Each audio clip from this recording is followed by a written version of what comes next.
Hey, what's up you guys? This is Symbio with T3 Gaming, and apologies, I haven't been doing a whole lot of HeroClix videos because after Origins I was just kind of taking a break, but I wanted to do a video just kind of reviewing my team that I played at Origins World Game Fair at the HeroClix World Championship 2017. And this team is still viable, I think, in the current format, 300 Modern. And I just wanted to kind of review a little bit about the team and then talk about moving forward. I will be playing at the ROC States tournament down in Hanford, California, which is August 5th.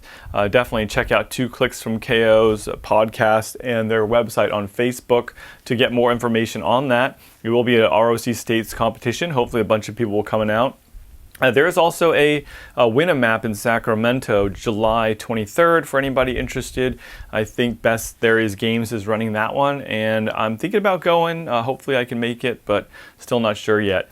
Anyway, so this team is basically, I've been playing Jakeem Thunder for a long time, and I felt the most comfortable with him. And going into this tournament, I actually didn't have a solid team. I had been practicing a couple things, and I really didn't want to play Faust because I'm not that great with I'm partly colorblind. So even though I know the powers, I don't want to frustrate another player with that. So I ended up playing a different team at Nationals. I actually played Jakeem Thunder with like a penguin Pog generator and the Ameridroid, and it just didn't do that well. I went 3-3 because we played 6 games in Nationals, and so I didn't qualify. So I had to go play a grinder, and I lucked out because I won the grinder.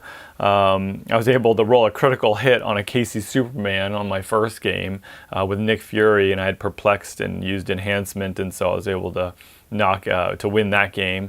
And the final game I played against a Deadpool team, which was really good, and unfortunately he lost on time. I was trying to go faster, but I had a lot more pick-up power and things to do, so I was able to squeeze into Worlds. And so this is my Worlds team. We'll go through it real quick. Jakeem Thunder at 140 points with Eclipso. And of course, this allows him to pick Impervious and Shape Change, or Impervious and Shape Change, giving him powers and potentially stat boosts later. And then also Supreme Intelligence Resource for 12 points on Jakeem, gives him willpower on the second click. And usually I just leave it there. Every once in a while, if you really need to get a defense, you can turn it to a third click, get Perplex, or fourth click, get Super Senses. So there are different things you can do. I usually leave it on willpower and stealth, and then drop him into stealth. And then, so what I did is actually, after my Nationals team, I ended up realizing that I needed a lot more mobility, and it was just too slow. So I put Overdrive on the team. Overdrive, of course, turning into charged up the the vehicle, and that allows you to carry the whole team out. A Bizarro Green Arrow to protect myself from ranged attacks. He's also just really hard to kill, and then I'm also using him as a call-in. I'll show you that in a second. I did play the Pym Tank. I'm not actually that big of a fan of the Pym Tank because I feel like most of the time, even though everybody was playing the Pym Tank, you are giving up 50 points, and I actually designed my team in a lot of ways to kill the Pym Tank because people would just call it out willy-nilly, and actually there are a couple weird rulings that I didn't know about at the time, in that the Pym Tank can pretty much take out Bizarro Green Arrow, and I'll talk about that a little bit. Now with the new errata that they released for the Pym Tank, it's definitely lost a lot of its power. So we'll talk about that too. I probably only dropped the tank once, and I would say that most of the games that I actually won, part of it was because I killed a Pym Tank. So it's an easy 50 points. So and then I'm playing the Atom as a Colossal Retaliator, and I played 3 ID cards. I played Nick Fury. Pretty amazing. He was crucial for every single game, and we all know how awesome Nick Fury is. And I'll talk about one of the interactions that a lot of people will do with Jakeem. And then I played Cosmic Spider-Man, another must-have in the current format because he destroys blocking, shoots through elevated, hindering, And yeah, he's just great at 75 points is what I play him at, even though he's, you know, I know people with Goblin King or consider calling him at 175, but really his 75 point click, which is, let me get to this. We'll go ahead and do a real close up of this guy. We've got, you know, he's got 7 range, sidestep, penetrating psychic blast with 4 damage. And because he ignores so much and has that sidestep, you can call him in with Jakeem, or sidestep, call him in with Jakeem, sidestep again, and get a 7 range shot. The only thing he doesn't have is ignore characters for targeting, which, you know, definitely hinders his ability in some cases, but that's when you use Nick Fury. So even if you don't have like a highest point character, you know, Nick Fury, you'll be able to, you know, do at least 4 damage with a perplex. And then he can see through pretty much everything but blocking. So those 2 characters are crucial in the current modern meta builds. And then the last one is the Atom. And I actually played, I actually sidelined this Atom. This is the Joker's Wild uncommon, that's at 25 points. And we'll show you close up here. He's got sidestep, which is again super useful for positioning, and he's got close combat expert, and so he's my tank killer, and I can call him out with Bizarro Green Arrow. So if they drop a tank on me, I call him out with Bizarro Green Arrow, and then close combat expert all to my attack. With the 12 attack, I'm usually able to take out the tank for 50 points. So it's a very useful figure, and I was trying to find some other way to be able to call in besides using Jakeem. And I could also call him in with charged Overdrive if Overdrive is not piloting the vehicle. So this team is actually really like, and this is what I noticed in the current, or at least at the Origins, there was a lot of what we might call point denial teams, and it's really just that you don't want a figure, like anytime you're playing a meta game or competitive game, from your perspective, you're looking at, okay, who do I want to target first? And anything that's the easy KO is going to be a target. So like when I was playing Penguin, although Penguin sat back the whole time, he was an easy KO, 4 clicks, and you know, you got, you know, 40 points.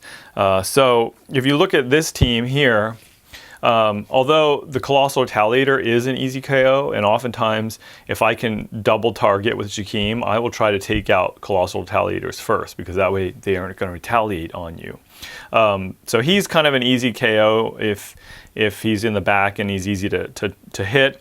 Otherwise, there's not a lot that's easy to KO. Once charged up or Overdrive is in his vehicle, he's not going to be a one-shot. Jakeem, we all know, is really hard to deal with, especially when he's got Invincible Shape Change and or Impervious from here and Stealth. And then you've got Bizarro Green Arrow, who he's got Invuln on his stop click, and he's got 2 stop clicks at the end. And then lastly, you've got the Pym-Pocket Tank. He's got micro size with an 18 defense. So even though he's 8 points, of course you could, you know, take him out pretty easily, but because of Bizarro Green Arrow, all your ranged attacks are going to go up against Bizarro Green Arrow. So that's the team. It's 300 points, and I really like this team. It's kind of a simple team, and it allows me to be flexible enough to deal with what's out there. What I don't like now is moving into the new meta, I will probably take the Pym tank out because it's not that good anymore, and that's 8 points, and I will probably drop in another ID card. Most likely I will either play another shield card and play the new Chase Hawkeye, which I don't have yet, because the Chase Hawkeye is actually a great Bizarro Green Arrow killer in some ways too. But the Chase Hawkeye from Avengers Defenders War is really good as a shield level 7 call-in, so probably play him, or I might play the Nightwing ID card with the LE Nightwing. So all right, I'm going to go ahead and also show you guys a couple positioning moves and kind of how I played the team, and talk about some more of the interactions. All right, you guys, back here showing you kind of a layout of a game that, you know, I played at Origins, and kind of talking about how the team that I used works. This is Arthur's Castle outdoor map, and a lot of people actually played this map, and one of the reasons why is because when the Pym tank comes out, for example, here's the Pym tank. When it comes out, you can't place it on areas where it cannot occupy, multiple elevations. So it has to be able to occupy all spaces. So if your character was here and you got Pym tank, it wouldn't be able to occupy that space because of all the different elevations. So that was kind of one of the reasons I think people played this map. Anyway, it turns out this map worked pretty well for my team in some ways. Now there are ways to kind of keep Overdrive from getting to certain areas, but because I play Cosmic Spidey and Nick Fury, I can almost always hit the team in different areas of the map. So I'm going to show you kind of like what my first action was like. And I played against 4 Felix Fausts in the Origins, and pretty much 2 Goblin Kings, I think, or 3 Goblin Kings. So I played against, I went 5-1 in my Swiss, and then I won in top 32 and then moved into top 16 and got knocked out by Scott Crampton, the Critical Clicks, and a longtime player, great guy. I got Fausted, and that's actually the 2 games I lost were both because of Faust. And so I'm happy he's rotated out or he's gone. But, I never really complained too hard about him because in a lot of games I killed Faust. I mean, in some ways he's easy to kill. But if they roll certain powers on you, you're pretty much not playing the game. So in any case, that was I'll talk about that match a little bit too.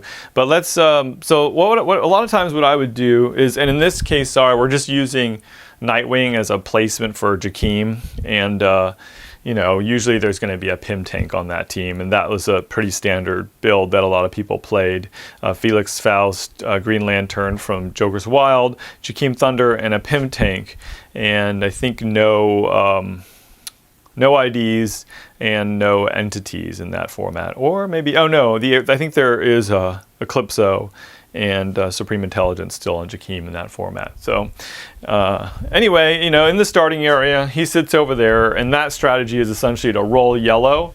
As you guys probably saw in any of the videos that were recorded in the Twitch stream. If you roll yellow and you can tank somebody, then you're going to get a first strike without having to risk your team. Now, if nobody actually did that to me, but if they did, we'll talk about. Actually, we'll go ahead and do my first action, and then we'll talk about how the Pym tank works. So most of the time, I would sidestep up, turn this into a charged up power action to jump in the vehicle. And then I would sidestep up there, carrying the tank, sidestep up here with Jakeem, and then go 1, 2, 3, 4, 5, 6, 7, 8, 9 maybe. Or maybe over there. And something like so that these guys are all protected. And then also this, if you look at the range here, one from here, you're going to be able to target through this whole area. So maybe I might move, let's see, I might move there.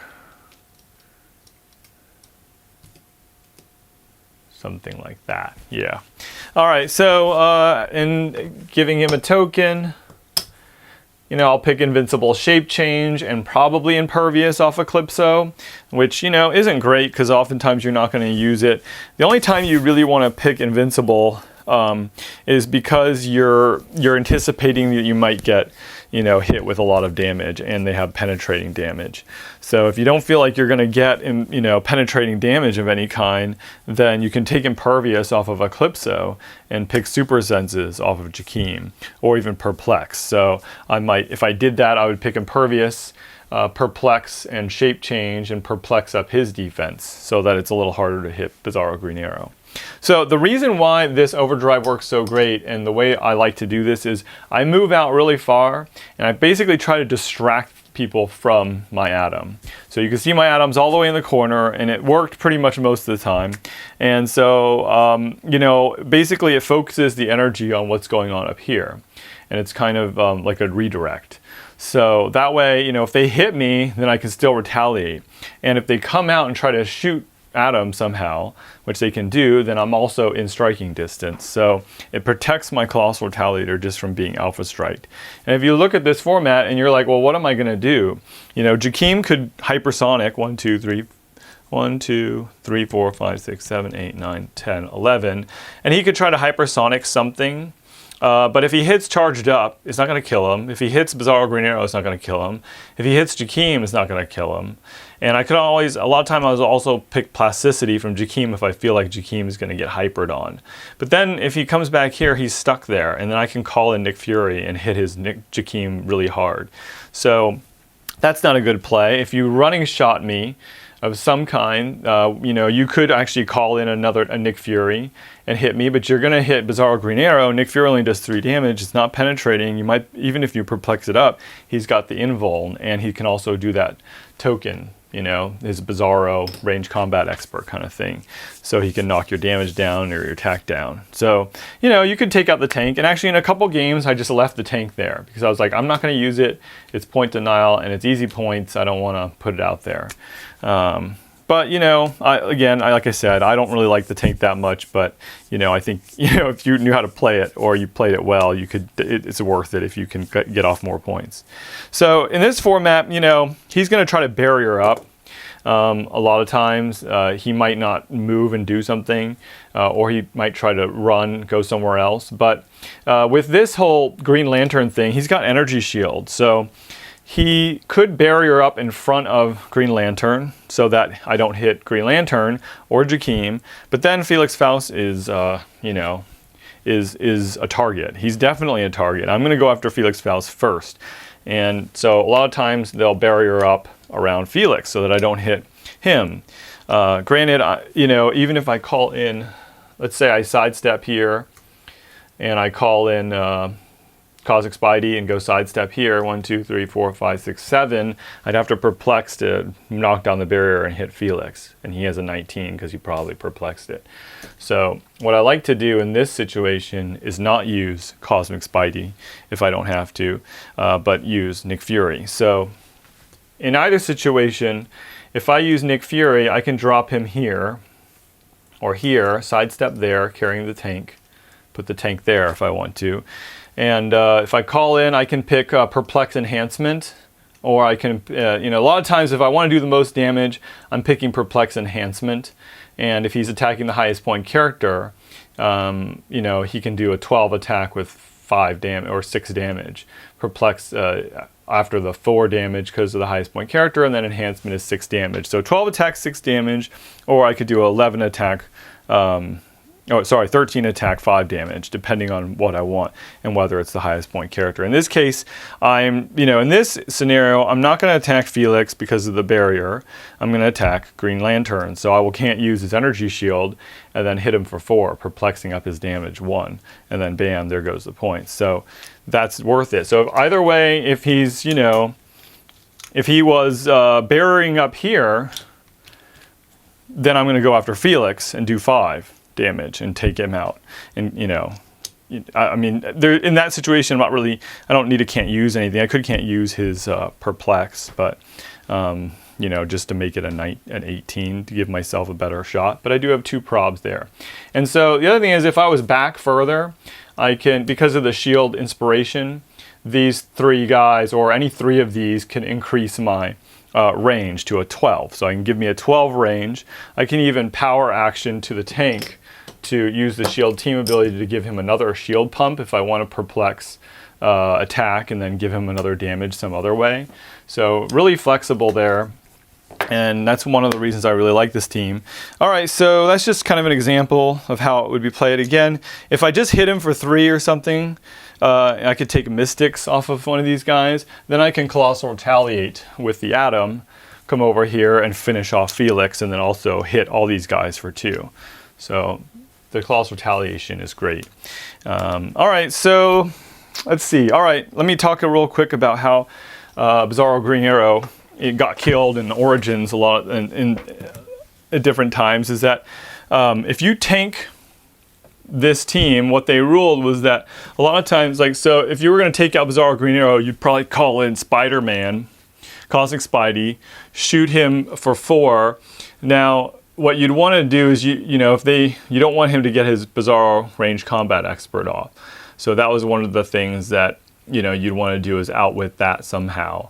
But what you could do is if they didn't do that, if he didn't do his token thing with Bizarro, what is it called? I think it's called, let's see, Bizarro range combat expert. If he doesn't do that and he does 4 damage, he'll hit him for 4 penetrating, and then he can drop the tank. And what the rule is that because it's penetrating damage, so not only is it penetrating damage, but it's not damage from an attack. And because stop clicks are only stop when the rule is that it's stop when this character takes damage from an attack. Then stop turning the dial. Because the 2 penetrating is not damage from the attack, it would just do 2 straight and it would kill him.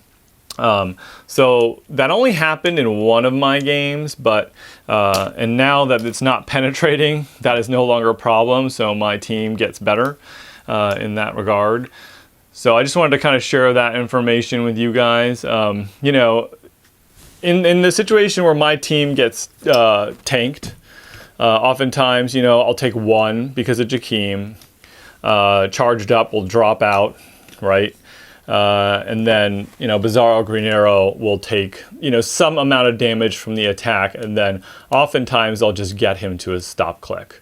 And mainly because either they dealt the penetrating damage first, or they just didn't know about the power. So once that happens, then I would call in the Atom, do close combat expert, and KO the tank. Create the vehicle again, hop back in it, sidestep, and then carry so that he disappears. And that's the other thing that I really like charged up, is that, if I don't use charged up sidestep, then always I can carry the guy who calls in a character to make my ID card disappear, because you never really want to leave an ID character on the board because they're easy points usually. And that's, if they get those points, then in a lot of times that's pretty much GG. So let me see, what else did I want to talk about? I think that's pretty much it. I just like the simplicity of the team. I will oftentimes, not attack with Jakeem unless I really have to, using my ID cards as a way to attack first. And then, when it gets down to it, then I'll start attacking with Jakeem. And as you can see, once he loses, if he goes down to click 2, which has happened because of a tank attack or something, then Eclipso, he can still boost his attack to an 11. And when he gets down to click 3, he can still boost his oh no, I guess by click 3, yeah, he gets outwit, but he doesn't get any stat boosts. So that's kind of annoying. But click 4, he does get a stat boost. So when he's on click 4, like if they do 4 and they can't use your invincible and they're actually able to hit you, then you can still get that 11 attack, 4 damage. But a lot of the times I'm going to be either, if I take damage, I'm just going to call in and retaliate with some damage and be able to survive for one more round. So anyway, that's my Origins team. Hope this video was useful. Let me know what you guys think about the team in the comments and what you're playing. And I will probably keep playing this for ROC States until new stuff starts to come up, and I think there's something better. Jakeem got better because of Goblin King. Here's Gobby, got nerfed so hard with the 175 and 75 not having power cosmic, and then he also doesn't have the kind of like be able to keep the powers till he picks again.